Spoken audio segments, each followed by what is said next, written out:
Գյուրջան Կասկադ, հասանելի բնակարաններ 65 ամիս մարման ժամկետով։ Շնորհակալություն, պարոն վարչապետ։ Պարոն Թորոսյան, իսկ այն մարդիկ, ովքեր որ ծրագրից օգտվել են, այսինքն սերտիֆիկատից օգտվել են, այս որոշումը հետադարձ ուժ ունի, իրանք կստանան ավել գումար, թե վերաբերում են մարդկանց, ովքեր որ նոր պիտի օգտվեն։ Շնորհակալություն, պարոն Սեն, այո կստանան, ես բաց թողեցի այդ մասը իմ նախնական զեկույցում, բոլոր նախկին իրացված սերտիֆիկատները նույնպես կվերագնահատվեն այդ տարածքներում ձեռբերված շահառուների համար, այսինքն իրենց մնացորդին կավելանա այդ մեկական միլիոնը ըստ ընտանիքի անդամների թվի, որը նրանք կկարողանան օգտագործել արդեն մեր թույլատրված ցանկերով, կենցաղային տեխնիկա, կահույք եւ այլն, ինչ որ սահմանված է։ Խնդրեմ, պարոն Վարդանյան։ Շնորհակալություն, պարոն վարչապետ, մեր հայրենակիցները ձեր հետ հանդիպման ժամանակ հարց էին բարձրացրել, թե արդյոք կարող են նրանք մինչև 400 քառակուսի մետր հողակտոր ձեռք բերել մակերեսով եւ այնտեղ անհատական բնակելի տուն կառուցել։ Ուզում եմ տեղեկացնեմ, որ այո, այդ սահմանափակումը հանված է եւ նրանք կարող են մինչև 400 քառակուսի մետր հող ձեռք բերել համապատասխան նշանակության եւ իրենց անհատական բնակելի տունը կառուցել, բացի դա առիթից օգտվելով ուզում եմ ասեմ, որ Հայաստանի Հանրապետությունում կա շուրջ 40,000 հողակտոր չկառուցապատված, որոնք փոքր են 400 քառակուսի մետրից։ Նաև այդ կարգավորումն ենք փոխել եւ հնարավորություն ենք ընձեռնել այն քաղաքացիները, ովքեր կուզեն կամ ձեռք բերել կամ ունեն այդ հողակտորը, այլևս կարգավորումները թույլ են տալիս այնտեղ բնակելի տուն կառուցել։ Պարզաբանեմ, հարգելի գործընկերներ, մենք նախկինից ունեինք կարգավորում, որ նույնիսկ կառուցապատման նպատակային նշանակության կառուցապատման հողերի վրա շինարարություն չի կարելի անել, եթե հողակտորը 400 քառակուսի մետրից փոքր է։ Չգիտեմ ինչի էր, այդ հին կարգավորում էր, չէ՞ երևի, պարոն Վարդանյան։ Այո, հին կարգավորում էր, ուղղակի հիմա քառակուսի մետրի մակերեսի սահմանափակումը հանել ենք, մենակ պայմաններ ենք դրել, որ այդ հողակտորները պետք է ունենան մուտքի եւ ելքի պատշաճ ճանապարհ եւ հակահրդեհային նորմերը սահմանված կարգով ապահովված լինեն եւ այդ հողակտորների վրա կարող են կառուցապատման տոկոսը լինել մինչեւ 40%, բայց մակերեսի սահմանափակումը հանել ենք հողակտորի։ Այսինքն պատկերավոր ասած 100 մետր հողի վրա կարելի է 40 մետրը տրամադրել կառուցապատմանը։ Հա, բնականաբար մնացած, այսինքն մենք փոխել ենք հիմա դա եւ 400 մետրից ներքևել կարելի է կառուցապատում անել։ Իմիջայլոց ասեմ, ու դա շատ լավ կարգավորում է, որովհետեւ հիմա նաեւ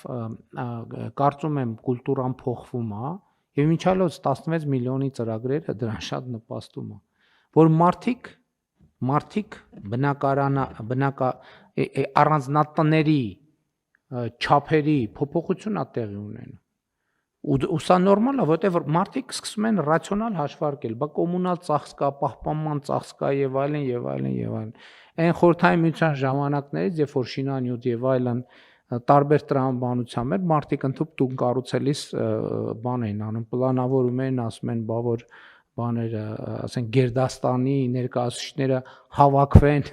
որտեղ են քնելու եւ հարսանիք որը լինի, հյուրերը որտեղ են քնելու եւ այլն, ինչը իմիջայլոց, ես չգիտեմ, առիթ ունեցել եմ կիսվելու, թե չէ, բայց օրինակ ես այս պաշտոնավարման ընթացքում իմ ճամփորդություններում հետեւյալ մի հետևությունն եմ արել, որ այնտեղ որտեղ պետությունները եւ հասարակությունները պայմանական ասած ուժեղ են եւ զարգացած են, այդտեղ առանձնատների չափերը փոքր են։ Ինչ կապ ունի սա հանրության եւ պետության ուժեղացման հետ։ Ես օրինակ ասենք մի շարք եվրոպական երկրների, որոնք տենց շատ բան են, քաղաքակրթական կենտրոնն են եղել եւ ըստ էության այսօրվա ժամանակակից քաղաքակրթությունը հենված է իրանց ստեղծած արժեքների վրա, երբ որ առիթներ եղել է գյուղերով եւ այլն շրջել եմ եւ տեսել եմ, ես ապշել եմ տների փոքրությունից, առանձնատների փոքրությունից, որը իհարկե սկզբանե նպատակը եղել այն, որ տաքացնել եւ այլն բան լինի։ Եվ հաջորդ պահին որպես միջին վիճակագրական հայաստանցի մոտ հարց է ծագել։ Բա մի րոպե, բա այս մարդիկ որ պետք է ծնունդ անեին, որտեղ են արել, որ սենց փոքր է իրենց տները։ Եվ բնականաբար ստացել են պատասխանը։ Մոտակա փաբում կամ որովհետև ստեղ հնարավոր չի հյուր ընդունել։ Եվ սա այդ փոքր տները ստիպել է, որ մարդիկ դուրս գան եւ շփվեն իրար հետ։ Դուրս գան շփվեն իրար հետ, այդ շփումը գեներացնում է մտքեր, այդ շփումը գեներացնում է կապեր, այդ շփումը ուժեղացնում է հանրային հարաբերությունները, հանրային հարաբերությունների նոր որակ է ստեղծվում։ Իսկ մենք մեր դեպքում մի փոքր այլ տրամաբանություն է։ Մենք տները կառուցում ենք հիմնականում այնց, որ այնտեղից դուրս գալու կարիք ընդհանրապես չլինի։ Եվ սա իր հետ բերում է հանրային եւ քաղաքական եւ պետականության հետ կապված եւ իրավակարգի հետ կապված որոշակի բաներ, հետևանքներ, որտեւ երբ որ դու ավելի շատ դրսում ես, դու ավելի մեծ շահագրգռություն ունես, որպեսզի իրավակարգը լինի ուժեղ, քան թե դու տանն ես ավելի շատ, երբ որ դու ավելի շատ տանն ես, քո շահագրգռությունը, որ իրավակարգը լինի ուժեղ, ավելի պակաս է։ Որովհետև դու համարում ես, որ իրավակարգը այդ պարագայում քո դռնից ավելի շատ է ներս մտնում։ Իսկ երբ որ դու դրսում ես,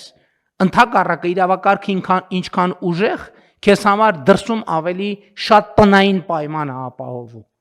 Ու սրանք շատ կարևոր նրբություններ են, որոնք ել եմ ասում, մեր իրականության մեջ չեն ուսումնասիրում, մենք չենք հետազոտում, մենք մեզ չենք ճանաչում բավարար չափով, բայց մենք պետքա դա անենք անպայման։ Իմիջիայլոց Տիկին Անդրեասյան, սրանք շատ կարևոր թեմաներ են, եւ կառավարությունն էլ այս թեմաները նաեւ գիտության զարգացման տրամաբանության մեջ պետքա մենք այս թեմաները դնենք մեր գիտական հանրության առաջ, որպեսզի մենք այդ հետազոտություններով կարողանանք մեր որոշումները ավելի լավ ճանաչել եւ մեր կարիքները ավելի լավ ճանաչել։ Հիմա օրինակ 16 միլիոնի ծրագրերը մեր գյուղերը փոխում է, որովհետեւ լրիվ ուրիշ կուլտուրա է ձևավորվում։ Հիմա ասենք ես վստահ չեմ, կարող ենք օրինակ հետազոտություն անել, թե օրինակ մեր գյուղերում, ասենք օրինակ Բերքաբեր գյուղը, որ ամենաշատ ինքը իր ծավալի համեմատած ամենաշատ օգտվող գյուղերից մեկն է։ Կարելի է հետազոտություն անել, մինչև 16 միլիոնի ծրագիրը քանի տուն կար գյուղում, որ կառուցվել է նախագծով, եւ հիմա քանի տուն կա, որ կառուցվել է նախագծով։ Ես համոզված եմ, որ այստեղ թվերը, տեսակարար քշիրները, իսկ նախագծով տունը ուրիշ մտածողություն է։ Նախագծով կառուցված գյուղը, նախագծով կառուցված քաղաքը,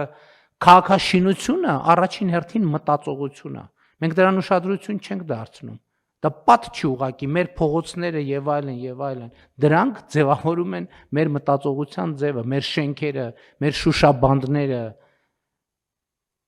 ձևավորում են մեր մտածողության ձևը։ Եվ սրանք շատ խորքային փոփոխություններ են եւ այդ փոփոխությունները պետք է մենք տեսնենք, գնահատենք, ուսումնասիրենք։